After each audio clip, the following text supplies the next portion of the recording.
কিন্তু আজকের দিনটা আমাদের কাছে অত্যন্ত গুরুত্বপূর্ণ, তাই আমরা আজকে সকাল থেকেই নানা অনুষ্ঠানে এই কর্মসূচি বা আজকের দিনটি উদযাপন করছি।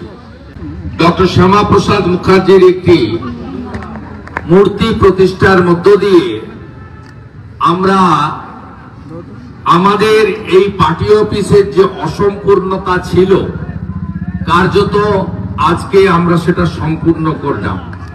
এই জেলার যুব মোর্চাকে বিশেষভাবে ধন্যবাদ, তারা আজকের দিনে 125 জনের রক্তদানের মধ্য দিয়ে আজকের কার্যক্রমকে আরো ময়ূরে পরিণত করেছেন, পল্লবিত করেছেন, সুশোভিত করেছেন।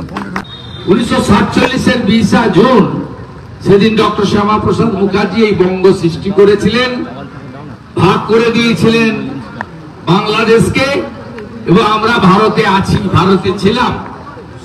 আজকে যদি বাংলাদেশে আমরা থাকতাম, আগের পূর্ব পাকিস্তানে, আজকে বাংলাদেশের হিন্দুদের যা অবস্থা, মন্দির মঠ আশ্রমের যা অবস্থা, চিন্ময় কৃষ্ণ প্রভুর যা অবস্থা, কুশল চক্রবর্তী অধ্যাপকের যা অবস্থা, সেই অবস্থা আজকে আমাদের হতো। তাই এই মানুষটির প্রতি আমাদের কৃতজ্ঞতা অসীম। আমি আর ভেজাবো না, অনেক বড় যুদ্ধ 26-এ, এখন থেকে ভিজালে শরীর খারাপ হবে। আপনারা সবাই ভালো থাকবেন। এবং সবচেয়ে বড় জিনিস, এই সৃষ্টির বাইরেও তিনি কাশ্মীরের জন্য আত্মবলিদান করেছেন। মোদীজি স্বপ্ন পূরণ করেছেন 370-35-এর এ ধারা বাতিল করে। তিনি বলতেন এক দেশ এক প্রধান এক নিশান, সব সময় তিনি বলতেন এক বিধান। তার কথা মোদীজি পূরণ করেছেন, তাই মোদীজিকেও ধন্যবাদ। আর সাথে সাথে ইনি তার রাজনীতি, তার দর্শনের বাইরে গিয়েও শিক্ষাবিদ হিসেবে বিরাট মাপের মানুষ ছিলেন, ভারতের শিক্ষামন্ত্রী ছিলেন তিনি। আজকে লজ্জা লাগে পশ্চিম বাংলার শিক্ষা ব্যবস্থাকে, এই পশ্চিম বাংলার যে মুখ্যমন্ত্রী কিভাবে ধ্বংস করছেন।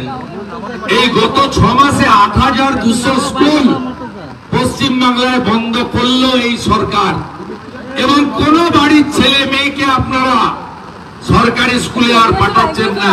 মমতা বন্দ্যোপাধ্যায় সে সারদা রোজভ্যালির মতো এখন প্রাইভেট কলেজ আর প্রতিষ্ঠান গড়ে দিচ্ছেন চারিদিকে।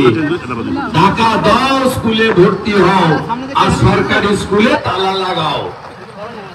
তাই আজকে শিক্ষাবিদ ডক্টর শ্যামাপ্রসাদ মুখার্জির দিনে বাংলার সরকারি শিক্ষা ব্যবস্থার যে অধঃপতন, সেটা দেখে পুনর্বার শ্যামাপ্রসাদ মুখার্জির আদর্শে তৈরি হওয়া আগের জনসংঘ, আজকের বিজেপি 8 মাস পরে পশ্চিমবঙ্গে আনুন। আমরা এপাং ওপাং ঝপাং পড়াবো না, আমরা ডক্টর শ্যামাপ্রসাদ মুখার্জির জীবনী স্কুলে স্কুলে পড়াবো। তাই বিজেপিকে আনুন, বাংলার হিন্দুদের বাঁচান, বাংলাকে বাঁচান, এটাই আমার আবেদন। একটা অনুষ্ঠান নেই যেদিন হিন্দুদের রক্ত পড়েনি। গতকালও শিয়ালদাতে দেখেছেন আপনারা কিভাবে যে তরোয়াল দিয়ে হরগোবিন্দ দাস, চন্দন দাসকে খুন করা হয়েছে বাড়িতে ঢুকে, সেই তরোয়ালের কোপ আমাদের এক ভাইয়ের উপরে দেওয়া হয়েছে। পূর্ব মেদিনীপুরের এগরার দোবানিতে মহরমের চাঁদা আদায়ের নামে একজন হিন্দু ট্রাক ড্রাইভারের এখানে কোপানো হয়েছে। আমার বাড়ির সামনে কালকে তরোয়াল নিয়ে ঘুরিয়েছে আর জয় বাংলা স্লোগান দিয়েছে। এদেরকে উচিত শিক্ষা যদি দিতে হয়, ডক্টর শ্যামাপ্রসাদ মুখার্জির প্রতিষ্ঠিত ভারতীয় জনতা পার্টিকে আনতে হবে।